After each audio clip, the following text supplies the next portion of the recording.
मध्य प्रदेश तृतीय वर्ग कर्मचारी संघ के सदस्यों में नेताजी सुभाष चंद्र बोस मेडिकल कॉलेज पहुंचकर दिन नवनीत सक्सेना को एक मांग पत्र सौंपा है और कर्मचारियों की लंबित मांगों को पूरा करने पर जोर दिया है।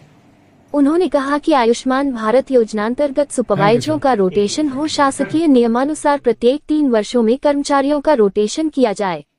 मेडिकल कॉलेज चिकित्सालय में पूर्व की भांति शाखा एवं जनरल स्टोर में कर्मचारियों को पदस्थ किया जाए। संस्था में कार्यरत कर्मचारियों से पद अनुरूप कार्य लिया जाए। संस्था में कार्यरत तृतीय श्रेणी कर्मचारियों आवास की संख्या बहुत कम है, जिसके कारण कर्मचारियों को आवास आवंटन नहीं हो पा रहे हैं और नए आवास गृह हेतु प्रस्ताव तैयार कर शासन को भेजा जाए और यदि मांगे पूरी नहीं होंगी तो उग्र आंदोलन किया जाएगा। इस मौके पर अध्यक्ष डॉक्टर सत्येंद्र भट्ट, प्रांतीय सचिव आशीष लाल, जिला सचिव रवि के, वसंत लाल, इंद्र प्रताप, साहिद खान, रवि टेकाम, दिनेश सहरिया, अंकित पटेल, आयशंकर, ब्रजेश, पवन, राजेश बर्मन, R.A. शर्मा, अंकित गर्ग, रश्मि मधुकर सहित अन्य सदस्य मौजूद रहे। मांग हमारी पूरी हो, चाहे जो मजबूरी हो, हम अपना अधिकार मांगते नहीं, किसी से भीख मांगते। इंकलाब जिंदाबाद, जिंदाबाद, जिंदाबाद। है कि छात्र सूची मांगों को लेकर आज अधिष्ठाता मेडिकल कॉलेज को ज्ञापन सौंपा गया।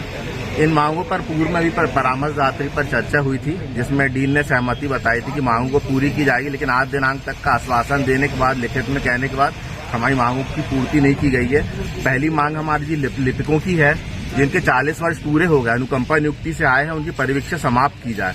तो हमारे यहाँ 5, 6 या 7 कर्मचारी ऐसे जिनकी परिवीक्षा ही नहीं समाप्त की जा रही है। मध्य प्रदेश शासन के स्पष्ट नियम है कि 3 साल में रोटेशन व्यवस्था होनी चाहिए। हर एक बाबू को 3 साल में बदला जाना, विशेष रूप से स्टोर, परचेज आदि में। तो हमारे यहाँ डीन ऑफिस में हम देख रहे हैं कि कुछ लोग जो मतलब नियम अपने हिसाब से, कुछ लोग को बदल रहे हैं, कुछ लोग यथावत बने हुए हैं। तो पारदर्शिता होना चाहिए, सबको बदला जाए, 3 वर्ष में रोटेशन हो।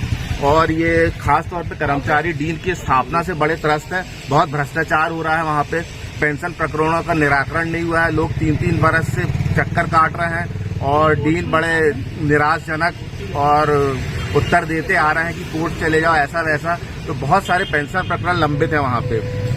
हमारी ये मांग है कि जो हमारे वरिष्ठ कर्मचारी साथी है, लिपिक लोग, उनको यहाँ वहाँ कर दिया है। जो नए नए कर्मचारी, उनको विभाग मतलब संस्था मतलब वो शाखा का प्रमुख बना दिया। जो वरिष्ठ कर्मचारी हैं उनको यहाँ वहाँ विभागों में भेज दिया। तो डीन ऑफिस में फिर से वरिष्ठ कर्मचारियों को यथावत पदस्थ किया जाए और क्रय परचेज में पूर्व में लिपिकों को भी पदस्थ किया जाता था। तो अभी तो जो फार्मासिस्ट है उनके साथ तो भेदभाव हो ही रहा है, मन मर्जी से लोगों को पोस्ट कर रहे हैं, सीनियर लोग इधर उधर घूम रहे हैं, जूनियर लोग को मौका दिया जा रहा है। साथ ही साथ उनके साथ जो लिपिक सहायक के रूप में रहते थे, लिपिक को अलग कर दिए। तो हमारे यहाँ स्टोर कीपर के पद हैं, तो स्टोर कम से कम जनरल स्टोर तो लिपिक को दिया जाए, परचेज में तो लिपिक को मौका दिया जाए। आयुष्मान में भी एक बार कमेटी में कुछ कर्मचारियों को ले लिए तो यथावत है। कम से कम नए नए कर्मचारियों को मौका देना चाहिए। पहले आश्वासन दिया था 2 साल में हम चेंज करेंगे, उसका भी कुछ नहीं हो रहा। हम बहुत व्यथित हैं पहले चरण में। इसके बाद हम भोपाल जाएंगे, कमिश्नर महोदय को ज्ञापन देंगे। इसके बाद हम मेडिकल में उग्र आंदोलन करेंगे और हमारा अनशन पे बैठेंगे। आज स्थानीय प्रशासन का ध्यान आकर्षण करने के लिए विभिन्न मुद्दों पर ज्ञापन सौंपने आए हुए हैं हम। पूर्व में भी इन्हीं मुद्दों पर कई बार स्थानीय प्रशासन से पत्राचार किया गया, व्यक्तिगत रूप से उनसे समय लेकर इस चीज पे बात की गई, लेकिन आज दिनांक तक किसी भी प्रकार का निर्देश या रिजल्ट नहीं मिला है। इसलिए आज पुनः हम लोगों ने एक आखिरी ध्यान आकर्षण करने के लिए, स्थानीय प्रशासन के लिए ज्ञापन देने के लिए हम सब यहाँ एकत्रित हुए हैं।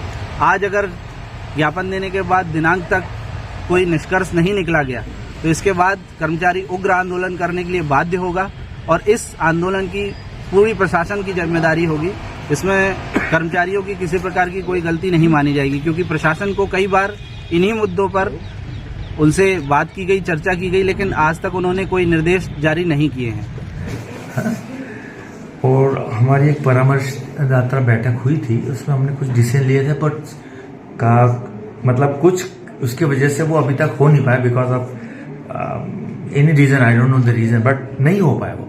अब इसमें 3-4 मांगे जो है वो बिल्कुल जेन्युइन है, वो उसको इसमें अब अगले साल मतलब अब आएगी, अगले साल 2026 तक में बिल्कुल इसमें से जो आपकी इनके 7 जो मांगे हैं, 7 में से कम 3 तो मैं कर ही दूंगा, 3 तो मैं कर ही रहा हूँ ना। और अगर होगा तो अब 26 नंबर और आगे चलते जाएंगे, तो एक साथ करने में सब तो करूंगा जरूर मैं। अब थोड़ा समय मुझे अब मिला है और अभी देंगे, अभी 2026 में उम्मीद है नए साल में कुछ नया करके दिखाएंगे अपन। तो इनकी भी मांग है, जो बार बार कह रहे हैं 4-5 साल से ये ज्ञापन दे रहे हैं, इसके लिए ये नहीं हो पा रहा है, तो इसको स्ट्रीमलाइन करने की कोशिश। सर कौन सी मांगे हैं जो मतलब पूरी हो सकती है? कई सारी मांगे हैं उसमें कि जो रोटेशन नहीं हो रहा है, जो नियम है, तो बहुत सारी इस तरह की मांगे हैं उनकी, तो वो अपन करने की कोशिश करेंगे।